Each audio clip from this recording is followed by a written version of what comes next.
Good morning. How are we doing this morning? Mixed reviews. Okay, that's fine. Want to say hello to our online worshipers, whether you're watching now or later. We thank you and are grateful that you're part of our community that spans time and space. My name is Reverend Rachael Jorstad, and I'm so happy to be here. I served on the pastoral staff at Belmead from May of 22 to 24, after which time my husband and I, Cody, who is here with me, we moved back to Grundy County. We live in Monteagle now. Cody works for a new nonprofit home builder, and I work full-time for Mountaintop.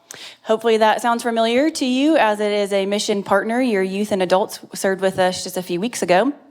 In my role at Mountaintop, I serve as the Director of Formation and Impact, so I do all of our marketing and recruitment, our spiritual life programming, and I work really closely with our summer staff, one of whom is Elizabeth Barnes, who grew up in this church.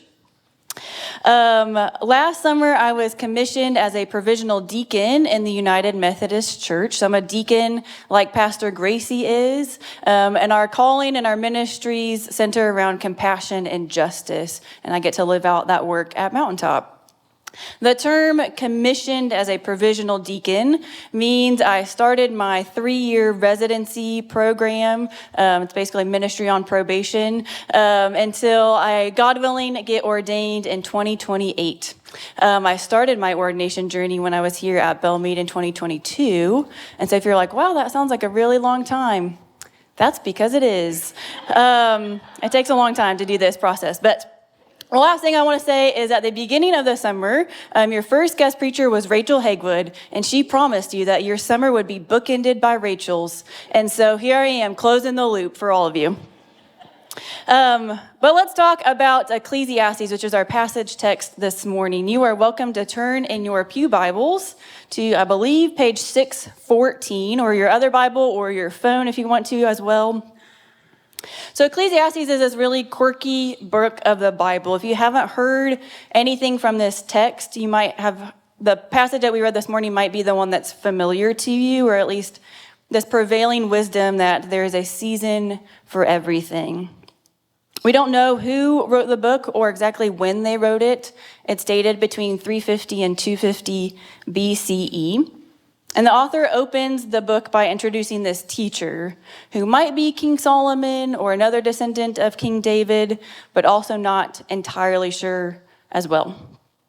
So Ecclesiastes is part of this canon of wisdom literature alongside books like Psalms and Proverbs and Job.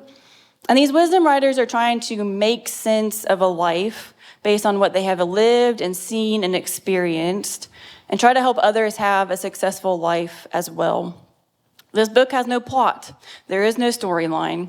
One commentator described Ecclesiastes as a notebook of ideas by a philosopher or theologian about the downside and upside of life.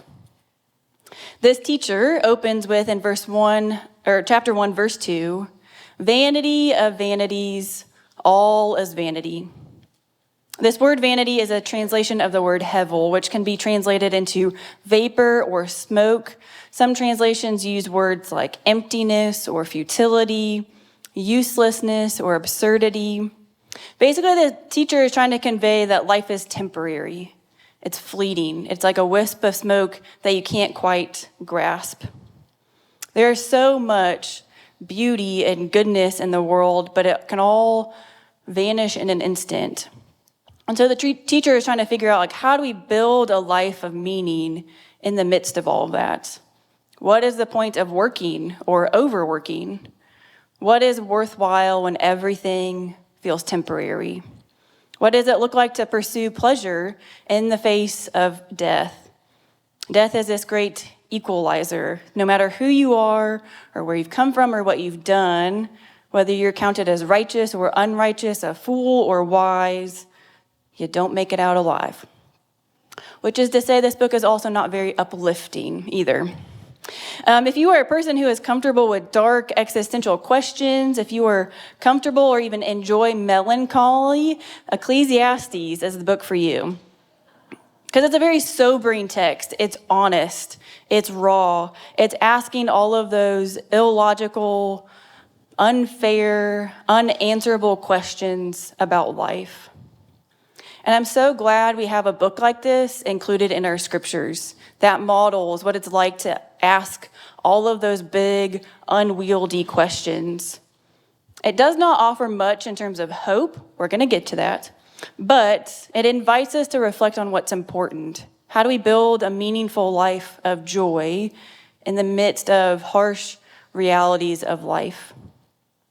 In our passage, the teacher does not say why all of these seasons happen, simply that they do. Our lives contain all the things. We experience delight and despair, exhilaration and exhaustion, pleasure and pain. We harm and we heal. This list of pairs feels very similar to me to the lyrics of Hymn of Promise, with one notable distinction: the perspective of the resurrection, which is an important theme to us both theologically and contextually. So you're welcome to pull out your hymnals. We're not going to sing yet, but if you want to look at some of the lyrics along with me, it's on 707. The Hymn of Promise was written and composed by Natalie Sleeth in 1985. It was first a choral anthem, and then she adapted it for congregational singing. And the lyrics of this hymn were actually inspired by a line in a T.S. Eliot poem, "In my beginning is my end." This song was dedicated to her husband, Ron. Shortly after Natalie composed this song, he was diagnosed with an advanced stage of cancer, and he died just weeks after the song's premiere performance. And he requested this song be sung at his funeral. Today, it endures as a popular song sung at funerals and celebrations of life because of these prevailing themes of life, death, and resurrection. When we look at the lyrics of the hymn, we see mentions of bulbs, seeds, cocoons, winter, silence, darkness, the past, endings, doubt, and death.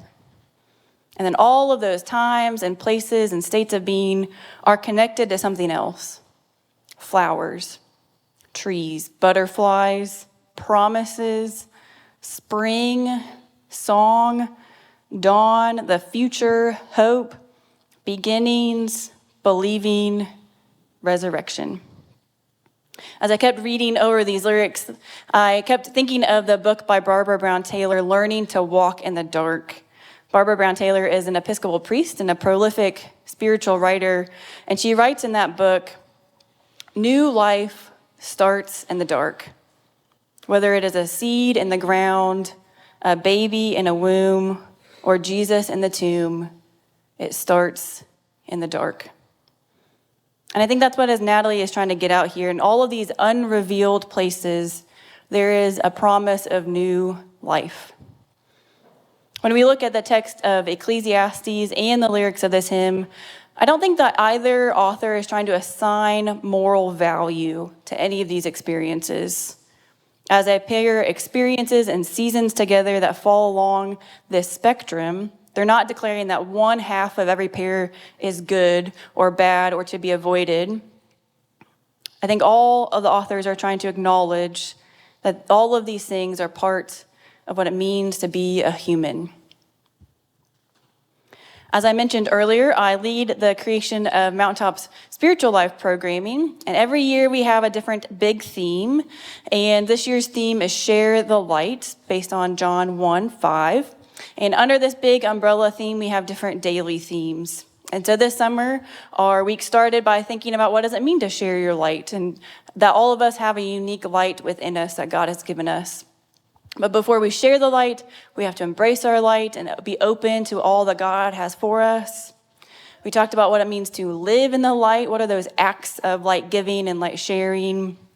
We explored what it means to be changed by the light and looking at different stories of transformation in the scriptures. And then lastly, what it means to be guided by the light. That when God calls us, God will always guide us. But in the middle of the week, our theme was waiting for the light. And it felt important to honor the fact that we all have seasons of darkness, times where we feel like we have lost track of the light, that we can't find God's light out there anywhere.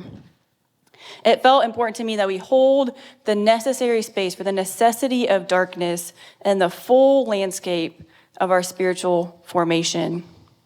Especially with a light-focused theme, I didn't want people coming away thinking that life is all sunshine and fireworks, or to think that if that's not been their experience of life, they somehow have got it wrong or failed God.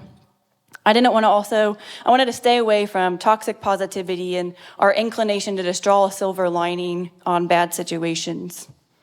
This was not an attempt to excuse or justify harm done to us, but again, acknowledge the full spectrum of human experiences, which inevitably include darkness and silence and doubt and death. The truth is, there are some things that can only be learned in darkness that can't be learned in the light. And I wonder how that does or does not resonate with you.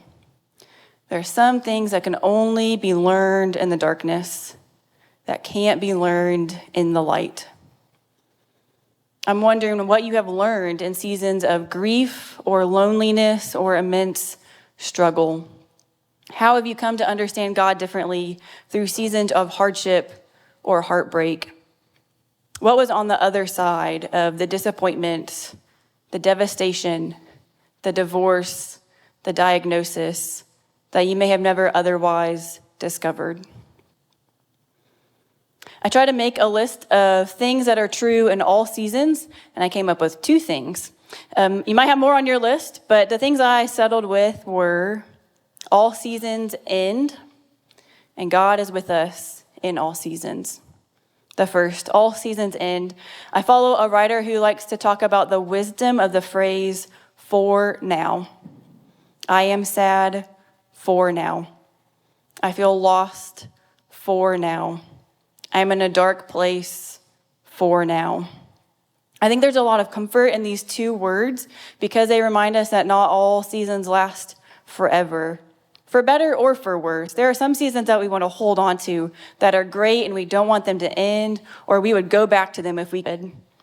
And then there are definitely seasons that we are very glad that are over, that we dread or we would never want to go back to. I have a job that has a lot of seasonality to it. We're wrapping up our summer season. Our last group of volunteers left yesterday, and our summer staff will leave 1 week for today. And there are a lot of parts I love about my job. It's a really unique thing. I get to meet a lot of people from all over the place. I get to be part of work that matters and it makes a difference. And I'm ready for a different rhythm. I'm ready for it to be a little quieter, a little calmer. I love the summer staff that I get to work with. I think they're a joy. They're wise and they're funny and they're amazing. And I'm excited to not have to share my workspace with 14 additional people and kind of get that space back to myself. So I say this because multiple things can be true at once. And I wonder how that paradox fits in the season of life you are in, what the multiple things you might be holding, especially knowing and in the light that all seasons do end. Secondly, God is with us. God is with us when we are in that springtime freshness, full of blooming flowers and beautiful melodies. God is with us in the depths of our suffering. God is with us when we feel hopeful and clear-eyed and open-hearted. God is with us when we feel we have no song to sing, no answers to give, no new beginnings to pursue. God is with us in our mourning and in our weeping. God is with us in our laughing and our dancing. God is as present with us in the noonday sun as God is in the shadows of night. Romans 8:28 says that we know that all things work together for good for those who love God. This is not a flimsy assurance that it'll all work out at the end exactly the way you want it to be. It's a promise that God is capable of redeeming all things, all seasons, all situations, so that we may be further formed into the likeness of Christ. trusting that all things can work together for good, we can look at all of the situations and all of the seasons and say, even here, even now, God is with us. Even here, even now, God is working. Even here, even now, God sees what is yet to be revealed to me. Our faith in Jesus' resurrection gives us the hope and perspective that the story is not over. There's always something ready to be rebirthed, regenerated, redeemed. In the cover of the soil, a bulb is breaking open. In the most unfavorable conditions, a seed is sprouting. In the quietest of moments, a song is forming. And the most convincing of conclusions, visions of new beginnings are coming together. New life starts in the dark. As Easter people, as people living on this side of Jesus' life and death and resurrection, we have this perspective that the writer of Ecclesiastes did not have. So when we grapple with the absurdity and the unpredictability of life, there is one dependable order: life, death, and resurrection. Jesus made it possible for the story to keep going, for death not to be the last chapter, for there to be a better, more satisfying answer than all of life is vanity. There is a season for everything. And as we face the complexity and challenges and chaos of all of the many seasons that we will live through, we can be confident that God is with us. No matter the season, God will not abandon us. No matter how dark life feels, God's light will continue to guide us. No matter the rawness of our questions, our frustrations with the maddening realities of life, no matter what, God is with us. And God's presence will endure until at last we experience the victory of the resurrection. Thanks be to God. Amen.